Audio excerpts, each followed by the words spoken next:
Сәлеметсіздер ме, балалар? Бүгінгі сабағымыздың тақырыбы лепті сөйлем. Сабақтың мақсаты: лепті сөйлем туралы біледі, лепті сөйлемді ажырата алады, тыныс белгісін қоя алады, қабар, сұраулы сөйлемдерді лепті сөйлемге айналдыра алады. Алдыңғы сабағымызда айтып өткендей, адамның көңіл күйін, сезімін білдіретін сөйлемді лепті сөйлем деп атаймыз. Олар көтеріңкі дауыспен айтылады. Лепті сөйлемнен соң леп белгісі қойылады. Ендеше сабағымызды ары қарай жалғастырып, жаттығуға назар аударайық. 16-шы жаттығу. Алматы жері жайсаң облыс. Ақтөбе өлке, ақтарысы мол ырыс. Атырау мол, Қазақстан мұнайы, Жамбыл жайлау, қазыналы шұрайлы, жез қазған кен, бұзылмаған қаймағы, Көкшетау көп көгілдір көл аймағы.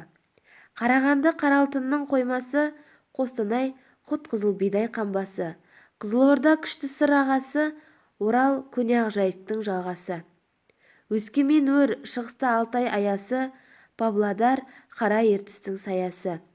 Қызылжар солтүстігім орманды, Семей аңыз, Шыңғыс таудай ормады. Талдықорған жер жаннаты көп бағы, Ақмола арқасы астық алқабы, Шымкент ыстық оңтүстігім мақталы. Өлең не туралы? Өлең неліктен Қазақстан картасы деп аталды деп ойлайсыңдар? Өлең Қазақстан картасы жайлы. Бұл өлеңде Қазақстанның барлық облысы сипатталған. Біздің еліміздің байлығы барлық өлкеде де бар деген сөз, балалар. Ендеше өзіміздің еліміздің қандай байлықта тұратынын, қандай кең екенін біліп жүрейік. Келесі жаттығу.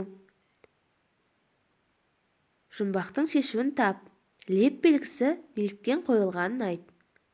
Бір жерінде жаз, бір жерінде күз, бір жерінде қыс, бір жерінде көктем, керемет алып неткен. Жұмбақтың жауабы карта. Қалай ойлайсыңдар?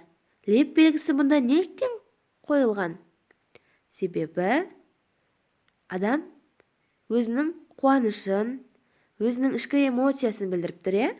Бір жерінде көктем, керемет алып неткен дейді. Адам қуанышын білдірген кезде, көтеріңкі дауыспен сөйлеген кезде не қойылатын еді, балалар? Леп белгісі қойылады. Егер жұмбақтың жауабын дұрыс тапқан болсаңыздар, жарайсыздар. Келесі жаттығу. Суретке назар аударайық. Мәтінді асықпай оқып, ойымызға түйіп алайық. Себебі бұл жаттығудың соңында тапсырмалар беріледі. Қанеке балалар, бәріміз бірге оқиық. Көктемде қыздар гүл тұқымын септі. Ұлдар раушан және жауқазын гүлдерін отырғызды. Біраздан соң бұл өсімдіктер көктей бастады. Балалар оларға күтім жасады. Жазда алуан түсті гүлдер жайқалып өсті. Суретке жақсылап назар аударып қарап алайық. Ендеше суретті қарап болсақ, мәтіннің екінші және үшінші бөліктерін өз сөйлемдеріңмен толықтырып көріңдер. Ол үшін суретті және керекті сөздерді пайдалан. Мәтінге ат қойыңдар.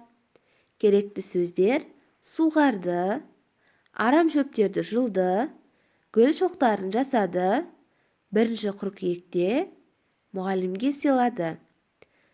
Қалай ойлайсыңдар, сендер мәтінге қандай ат қояр едіңдер? Мысалы, менің гүлім, қуаныш сыйлаған гүл, мұғалімге сыйлық. Басқа да өздеріңнің нұсқаларың болса, қарастырып көріңдер. 19-шы жаттығу. Үй тапсырмасы ретінде аламыз, балалар. Кестедегі облыс, қала аттарын тап дейді. Мен сендердің Бұл кестені қиналмай толтыра алатындарыңа сенемін, себебі біз Қазақстан қалаларын жатқа білеміз ғой. Қанеки, қызыл сөзбен жазылған сөздерді қарап көрейік. Шымкент, Қостанай, Ақмола, Қарағанды дейді. Бұдан да басқа Қазақстанда әртүрлі қалалар көп. Сондықтан кестеге мұқият қарап, үйден тапсырманы қайталап көріңдер балалар.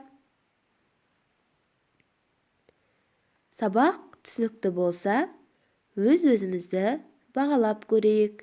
Егер сіз үй тапсырмасын, өзіндік тапсырмаларды, оған қоса қосымша тапсырмаларды да орындап жүрген болсаңыз, жарайсыңдар балалар. Бұл 5 деген бағаны білдіреді. Егер дұрыс түсінбей қалған болсаңыздар, қайталап көріп шығыңыздар.